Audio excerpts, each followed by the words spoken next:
afternoon, everybody. This is a review of the Octopumps Ultralight 2 Hookah. I thought I'd make a review because there weren't many out there, especially from consumers, and I really bugged the guy who makes them a lot about some questions before I purchased one. And I've had it now for approximately 4 months, and I have to say I'm really happy with it. I have had some issues, but they were associated with the motor and not the guy who makes them. And he was really good. He definitely sent me parts and stuff, and in the end I just ended up selling the other motor and purchasing a Harbor Freight model. That way I could get the Harbor Freight warranty, because I'm kind of partial to their warranties. But if you're going to buy it, I definitely recommend spending the extra $100 and buying the one with the Honda motor. I really should have done that in the first place. Alright, so let's get started. One of the first questions I asked him was what the filter was like, and filter is basically just a compressor filter, an air compressor filter, and it does a pretty good job. It had some glue in it when I purchased it, so I swapped out the kind of filter that was on the inside, because not one to inhaling glue. But he's had it tested, and his test results came back that the air quality is breathable, so I guess it's probably not necessary. I'm just kind of picky. But then here's the compressor on this side, over on this side right here. Little wobble piston compressor. It attaches directly up to the motor via a mount he makes, and just goes up and down at a really fast rate. And it's got a blow off valve here that you need to tighten and loosen to get the pressure correct. Once you get that right, you probably never have to mess with it again. At least that's my experience so far. I've got about 100 hours on this so far. And it has a heater hose coming out to cool the air, so you don't have to worry about having an issue with breathing in warm air. And the thing that I asked him was if he had a reserve tank that attached to this, because I noticed a lot of the Keens and the other models have reserve tanks, and he does not. And his reasoning is basically because you don't need it, which is true. You don't need it. So I don't have one on here either. So if you're not diving over 30 feet, if you're scuba certified, you realize that if you lose air at 30 feet, you can still make it up to the top.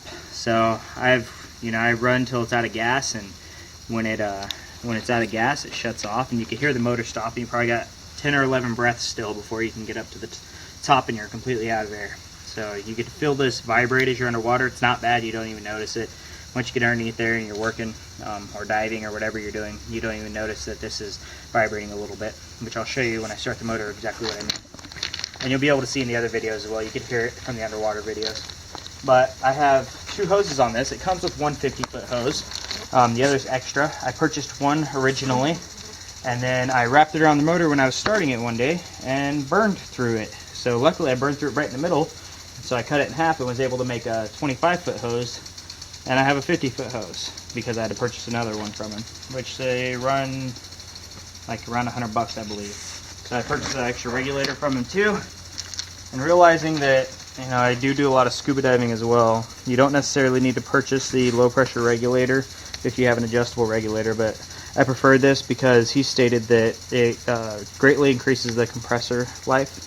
So I definitely recommend buying a rebuild kit if you plan on using your own regulator, or just having a rebuild kit just for whenever your cylinder decides to stop producing air for you. Alright, so I'm going to start this up. This is with the Harbor Freight Predator motor, the 79 cc's or 3 horsepower, however you like to think of it. I already got it warmed up, even though this motor starts fairly easily, so it's no big deal. Alright, I'm going to start it up.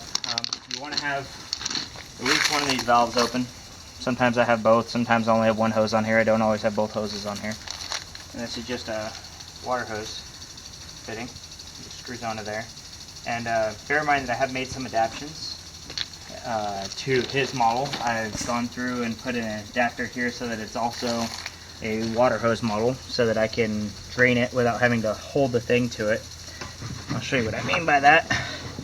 It originally came with a rubber piece here that fits down in there, and you have to hold it there to drain your inner tube. Well, I use it for more than just filling. I use this motor for more than just filling up an inner tube. I fill up a boat for the kids and stuff, and it gets really hot if you leave it on there for a while. And I got sick of holding it, so I adapted it to where it's a water hose fitting. And what I mean by that is, when I want to drain this inner tube, I just pop this on there and screw this onto there, open up the valve, turn on the motor, and it sucks all the air out of the inner tube, which is really nice because it takes up a lot of space if you don't do so. Alright, I'm going to start this up and show you guys how it works.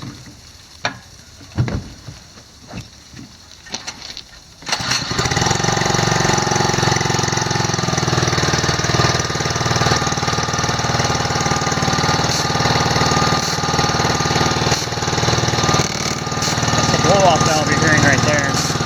Here are both of the second stage regulators. Plenty of air. Plus you're purging both of them at the same time, but I've dove with two people and you don't even notice. So it produces plenty of air.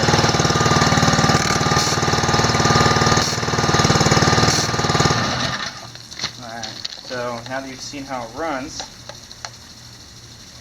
I'm going to disassemble this and show you how it comes apart.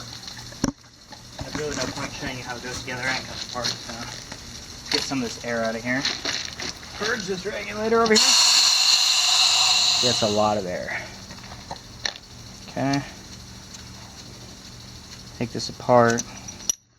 Roll up the hoses. Just disconnect this from the inner tube, so you're pulling on the inner tube and not on your fittings. Okay. I'm going to take my air filter off.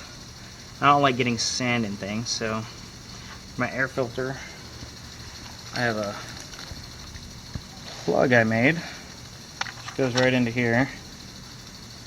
Keeps sand and bugs out of my stuff, especially if I'm leaving it out overnight up in the mountains or something. Plug that up so I don't get bugs crawling into my compressor. Take this off. I'm gonna want to remove the heater hose.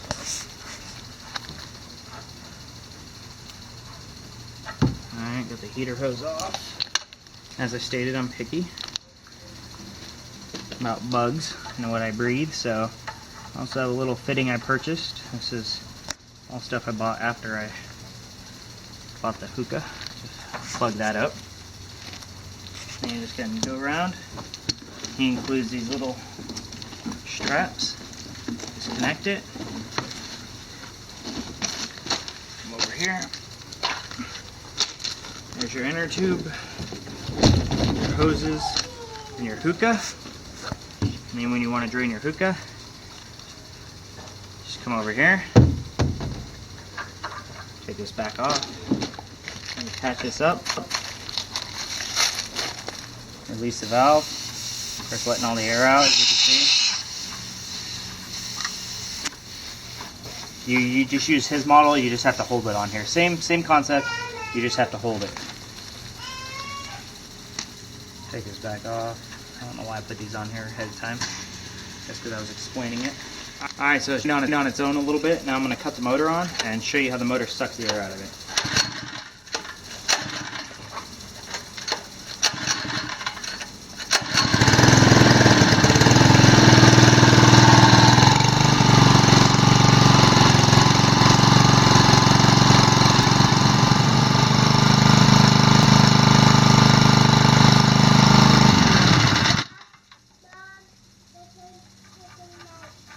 Okay, I should also mention another adaptation I made is just putting this pipe insulation around the frame just to protect it, just for personal preference. Alright, and the last thing to mention is that it's held onto this frame by four bolts.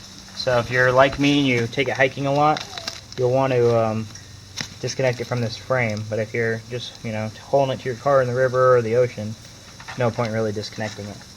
But alright, so if you guys have any questions, feel free to shoot me an email or leave a comment. Like I said, I definitely recommend it. It's the Octopumps Ultralight 2 model. It weighs approximately 35 pounds with everything. So, alright, have a good day.